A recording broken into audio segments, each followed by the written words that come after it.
Pastors, entrepreneurs, my small business owners, I got a question for you. Do you struggle sometimes with trying to figure out how to build an online tribe? Well, in this episode coming up, I'm going to give you part 2 to the 15 steps you need to know in order to do that successfully. What's going on, everybody? Glenn P. Brooks Jr. here. Super excited to have you guys back again for another edition of Bootstrapping Business and Ministry. Last week, we got into the first part of this series on how to build your tribe in 15 steps, and we gave you steps 1 through 5. Make sure you check out the video on our channel that we went through that whole thing. I'm not going to spend time going back there, but today I want to pick up where we left off. Part 2, we're going to talk about 5 more things that you need to know, and you really have to understand sort of fundamentally how tribes work. Seth Godin said this: a group needs only 2 things to be a tribe: a shared interest and a way to communicate. Let me tell you what I know to be true. As business owners, as entrepreneurs, we know how to communicate with our customers and our client base. And the truth of the matter is that when you find a group of people that share your interests, now you have an absolute marriage at that particular point. When your brand has an interest that it shares with a customer or a client, they will become a raving fan. So if you look at people like Apple, they are fans of Apple only products. For myself, I'm one of those guys. You know, I have an Apple phone, I have an Apple Watch, I have Apple AirPods, I have a MacBook Pro. Everything I do is Mac or Apple centric. And there's a reason why, is because as an entrepreneur, for me personally, I like the way their products behave for me and help me to deliver the content that I deliver. And what I want to tell you is that every time you show up and you really understand the fundamental ways that your audience thinks, it puts you in a position to do this. Number 1 is to be generous. When I tell you about being generous, this is about giving more than you get. See, people like options. People like knowing that you care. And generally speaking, most people associate giving with doing something for free. Sometimes giving is just simply adding value. It's not necessarily about how much people pay for it as much as was it valuable. And so I want you to think about being generous. I remember there's this place where you can get a great fish sandwich in Washington, D.C. And I promise you, when you would go to this place, the portion size were ridiculous. I mean, literally one sandwich, you could break it down into 2 or 3 sandwiches if you wanted to, because they were so generous with their portions. And what they did is that they built an audience or a tribe of people that grew to expect their generosity. And so they wouldn't charge you a whole bunch for it, but what they did is they gave you more than you paid for. And I think that that's what you need to understand about tribes. They're looking for you to be generous. Number 2, I want you to be open about what you need. Gary V calls it in his book, Jab, Jab, Right Hook. You ask twice as much, or you give, twice as much as you ask.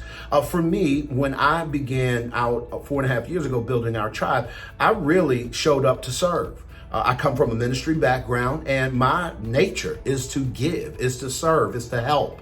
As a matter of fact, when we first started writing books, my wife Cherie used to get upset with me because I would give a book away quicker than I'd sell it.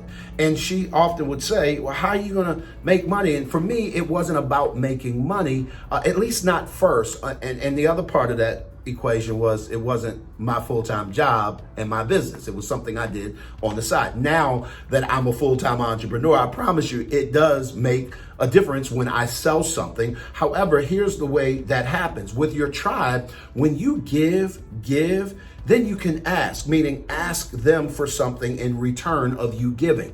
And if it's done correctly, it will come across as organic. And as a matter of fact, you will have your tribe sort of on the edge of an ask.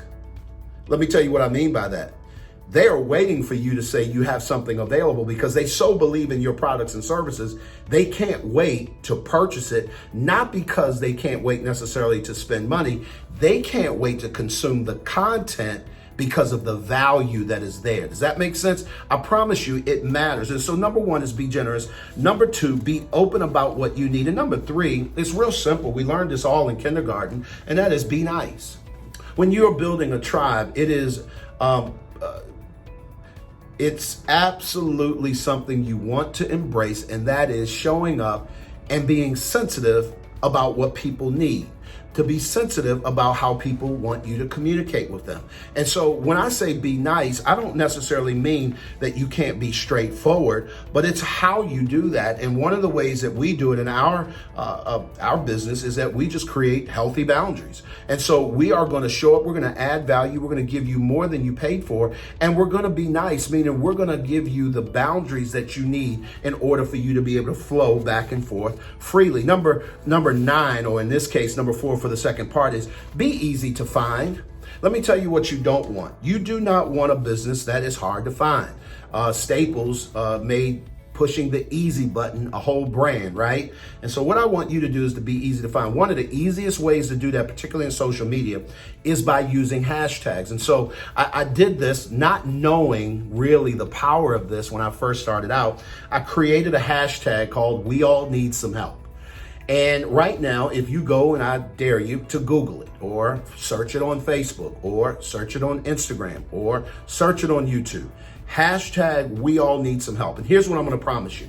I'm going to say more than, depending on the platform, anywhere from 6 out of 10 to 9 out of 10 times that you search it, it's going to pull up something that I've done. And it's because I am easy to find. See, what social media has done for us is it helped us by allowing ourselves to become easily found through things like hashtag. There's a myriad of ways you can do that, but that's just one. So be easy to find. And the last one is deliver what is genuinely you. Now, I can't overstate this enough. Most people are really caught up with being like other people. And I think that's dangerous. Matter of fact, for a brand and for building a tribe, it's actually suicide. And the reason why is because there's only one you on the planet. Yes, it's true. There are a gazillion relationship coaches on the planet, but there's only one Glenn P. Brooks Jr. There's a gazillion business coaches on the planet. There's only one Glenn P. Brooks Jr. So the tribe, the group of people who are coming together to consume a certain kind of content in a certain kind of way, are coming because of the culture that's created around how I do it, how I show up, how our brand introduces itself to the marketplace. So I want you to understand, guys, that delivering what is genuinely you is absolutely critical if you want to build a healthy, thriving tribe, particularly online. I hope this has helped you. In the next episode, we're going to deal with the next 5 things that you need to know in the 15 steps that you need to take in order to build your tribe online. I hope this has helped you. At the end of the day, here's what I know to be true. We all need some help. I hope you enjoyed today's content. If you're interested in becoming a part of the MMC, the MAPS Masterclass Intensive, perhaps you'd like to jump on a free discovery call with me, click the link in the description. Also, if you enjoy this content, please subscribe, ring the bell so that you can get notified every single Wednesday when we drop this content. Y'all have a great day, and I hope this has helped you. We all need some help.